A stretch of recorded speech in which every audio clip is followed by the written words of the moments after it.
All right, good morning, good day, one and all. Hello, church. We've got ourselves a classic today, the parable of the Good Samaritan.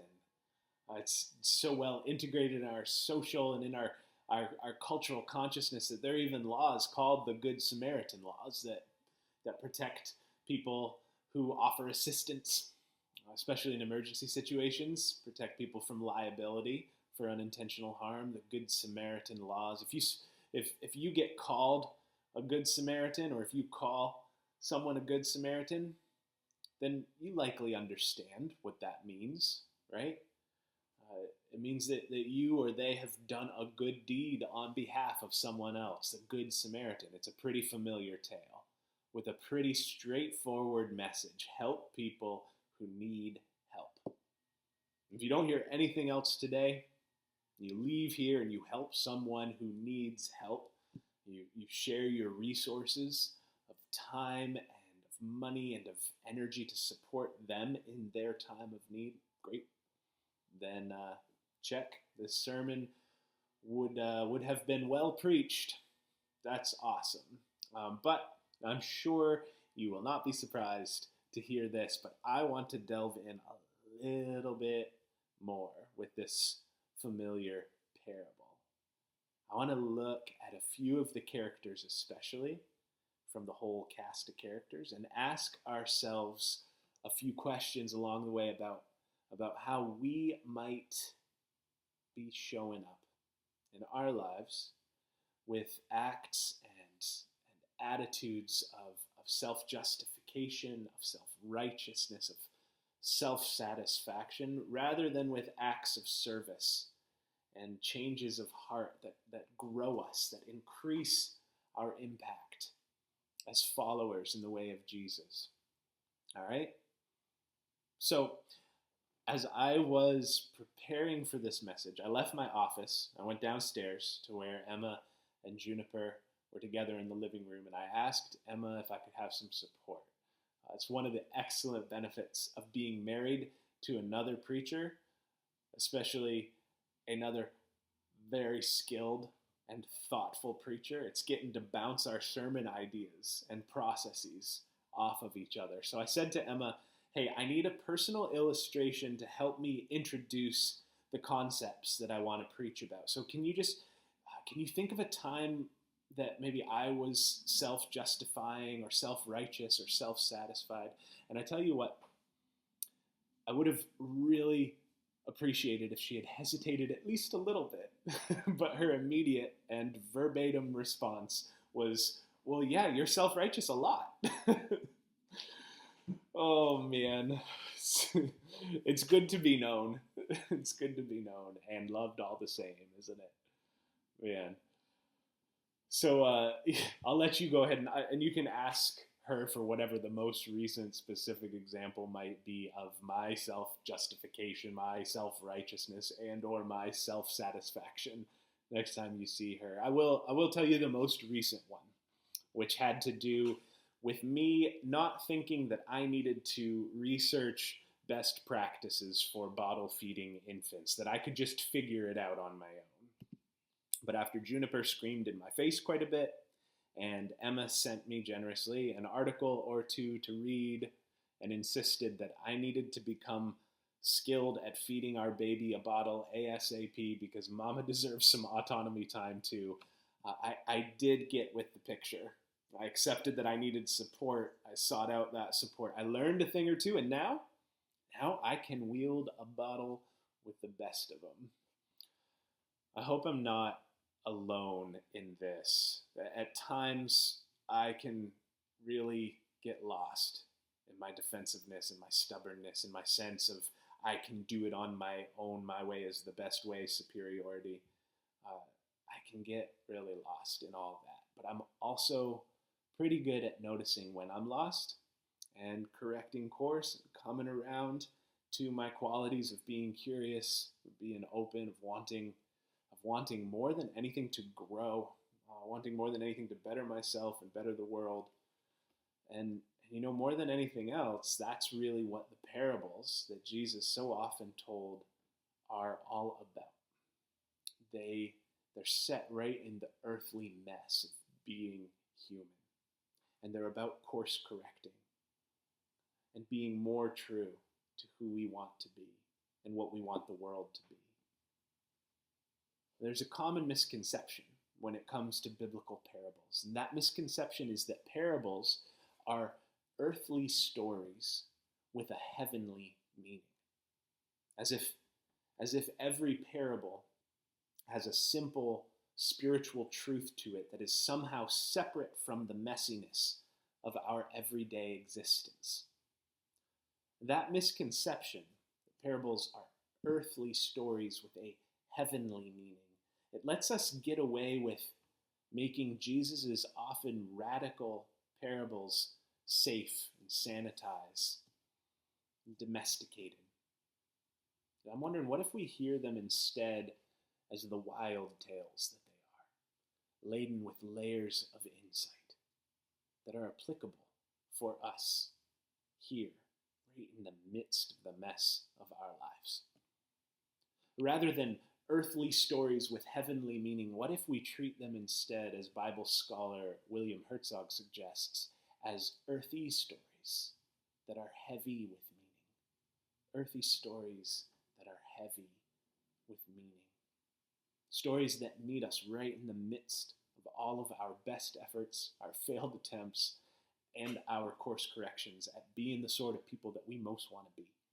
So let's take a closer look at this earthy story from Luke chapter 10, the story of the Good Samaritan, and let's see what meanings we might glean today.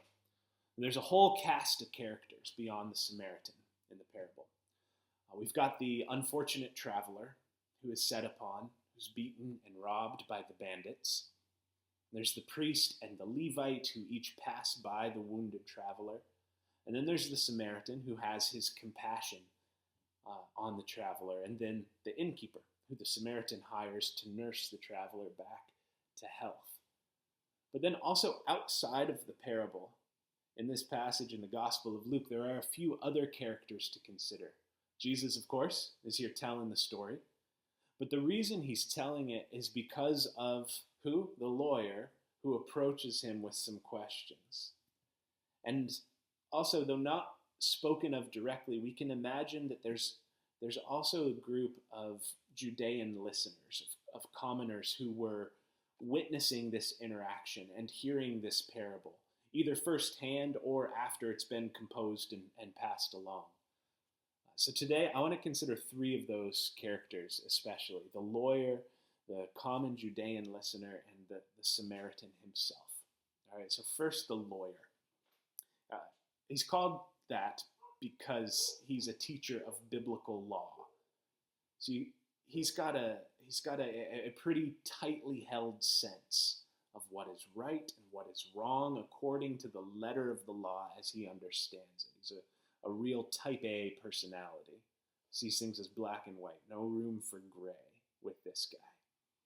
And we get hints that his theology, his relationship with God, is one that is static and transactional. If I do all the right things laid out for me in the law books, then God is duty bound to reward me with the inheritance that is due me. You hear this in the first question that he asks Jesus, approaching Jesus, not really here with a spirit of curiosity, is he, but as a lawyer who's kind of examining a witness. He asks, what do I need to do to inherit eternal life? Kind of a test. His question presumes a certain theology that is common for those who live with considerable privilege. It's a theology where salvation, even spiritual salvation, is seen to be similar to a transfer of wealth.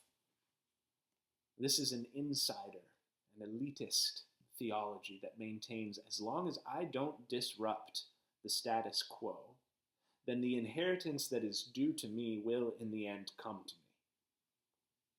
What do I need to do to inherit eternal life?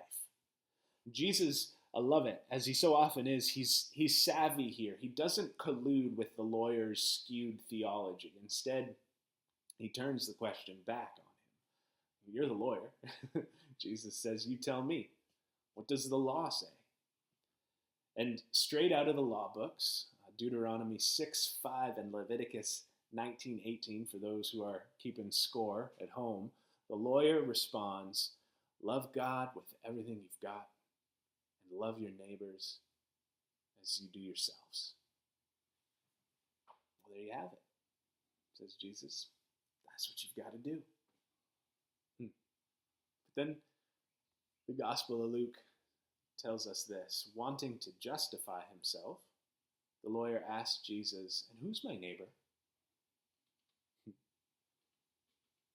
Are you ever as intentionally obtuse as this guy? Just trying to dodge something that's uncomfortable or inconvenient for you? He got himself an answer to his initial question. Love God and love your neighbor. It's pretty straightforward, but he follows up with another question. Again, not out of curiosity, but wanting to justify himself in an attempt at self-justification. Kind of snarky, kind of clearly defensive. The theologian Ched Myers comments on this, calling it a classic intellectual dodge. See, the lawyer pretends that this guidance to love God and love our neighbors, that it's too ambiguous to actually practice without parsing it out further, without analyzing it. So in other words, here the legal scholar is trying to dodge the simple truth by being clever. You see this happen all the time. For example, when politicians or their spokespeople spin the truth, or more accurately, distract their listeners with an irrelevant detail or a question that purposefully confuses the listeners or raises doubts so that there isn't actually any accountability to address the truth. But it's easy these days to point fingers at politicians. Necessary, sure, but also I'm wondering, when do you and I do some version of that? When do we hide behind dodgy justifications? Saying, well, are they literally my neighbor? Do I really need to care for them? Where might you be making a simple practice of love more complicated than it needs to be, more complicated than it actually is? Where might you be complicating matters in your head with clever questions and justifications in order to save face or in order to make an excuse to let yourself off the hook from needing to get your hands dirty, to put your reputation on the line, and do the hard thing that's clearly the right thing and tend to the harm that is happening to people there along the Jericho road? Speaking of the Jericho road, let's turn our attention now to the common Judean listeners, those who are witnessing or hearing this tale. When they hear this parable that Jesus tells, they can imagine it precisely. This road that the traveler is walking down, the Jericho road, the 18-mile stretch from Jerusalem down to Jericho, where there are bandits who are out there doing what they need to do to survive. It's unfortunate. The listeners, they'd likely acknowledge that the traveler gets beat up and robbed. But the common listeners of this tale probably would have had harsher judgments toward a wealthy Samaritan traveling the road than they would have even for these scrappy bandits. Robin Hood bandits they can relate with, but Samaritans they despise. There is no love lost between Judeans who trace their lineage back to the southern kingdom of Judah and the Samaritan people who trace their lineage back to the northern kingdom of Israel. It's kind of like the Montagues and the Capulets, or like the Hatfields and the McCoys. It's an old family feud that's festered for generations. And here in this story, the Samaritan is not only a Samaritan, but he's rich. You notice that the bandits don't attack him, or maybe he's got a security detail. He's definitely got a donkey, right? And he's carrying luxury goods with him on the road, oil and wine that he used to dress the traveler's wounds. Or maybe a wealthy merchant. When he gets to the inn, he hires the innkeeper with 2 denarii, which is like pulling out a wad of cash equivalent to 2 days' wages out of his pocket. The common Judean listener does not have that kind of cash in their pockets. And yet it's clear that the Samaritan, not the religious leaders who turn away from the victims of theft and violence, but the Samaritan is the one who does the decent thing here and provides care for a stranger in need. The original common Judean audience of the parable has the same opportunity that we have, which is this: to consider, how is my sense of self-righteousness or superiority clouding my ability to see someone else in their full humanity? How am I hiding behind any simplistic judgments about someone's character because of the group that I lump them into? How is my thinking that I am better, that I'm more enlightened, more intelligent, more righteous, more patriotic, better informed, better behaved, whatever it might be? How is that prejudice getting in the way of my capacity to be curious about who they truly are? And to see that even those who live on the other sides of borders, or those who live on the other sides of ideological chasms that separate us, even they might have something to contribute. Even they might have qualities that are worthy of my admiration. And I don't know who your Samaritans are. I don't know what group of people you're most prone to judge. But when you encounter individuals, regardless of how the world groups them, how might you shift your mindset of superiority or prejudice to a posture of curiosity toward them instead? And how would that shift manifest itself in the way that you then interact with them? All right, now let's consider the Samaritan himself. This last part, it's an exercise in imagination. I don't know about you, but when I do a good job, I do so love to bask in it. And not that that's a bad thing, strictly speaking. It's actually really important to acknowledge ourselves for the good work that we do. It's important to celebrate even little things, little ways that we live out our values and live into our qualities. Still, you can probably imagine the Samaritan, after this whole affair, going beyond self-acknowledgement and getting stuck in a state of self-satisfaction. And self-satisfaction breeds complacency.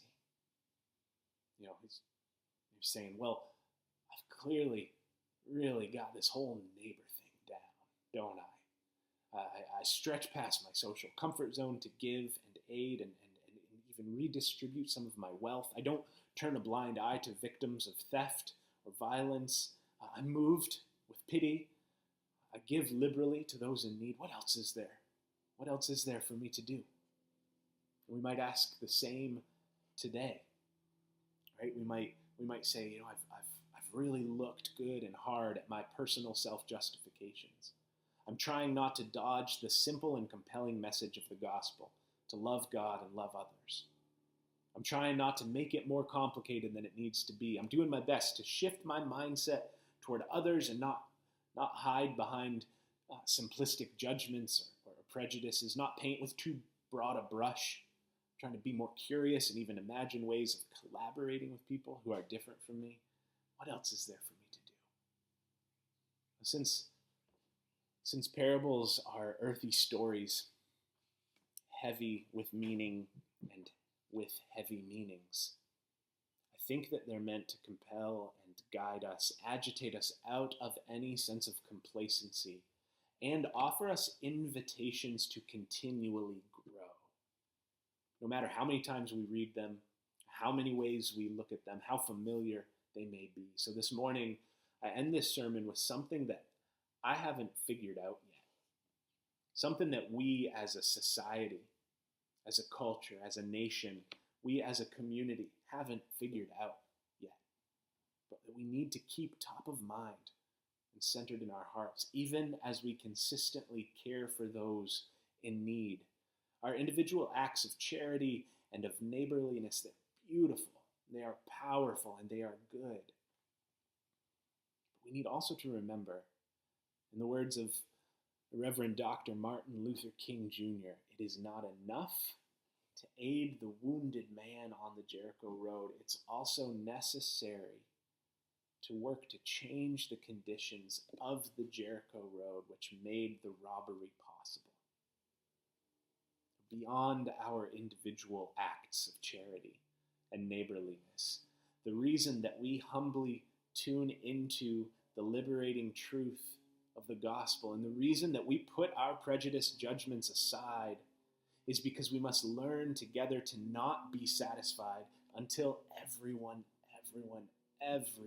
can travel from place to place without fear or threat of harm.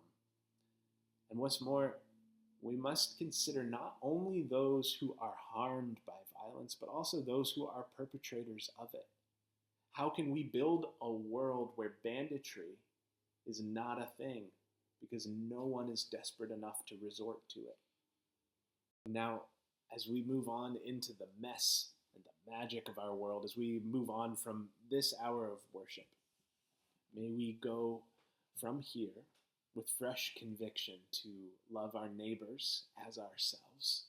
And as we go, may our spiritual neighborhoods continuously expand. May our hearts stretch, even as they ache, to make room for the whole cast of characters in our lives and in our communities. Amen.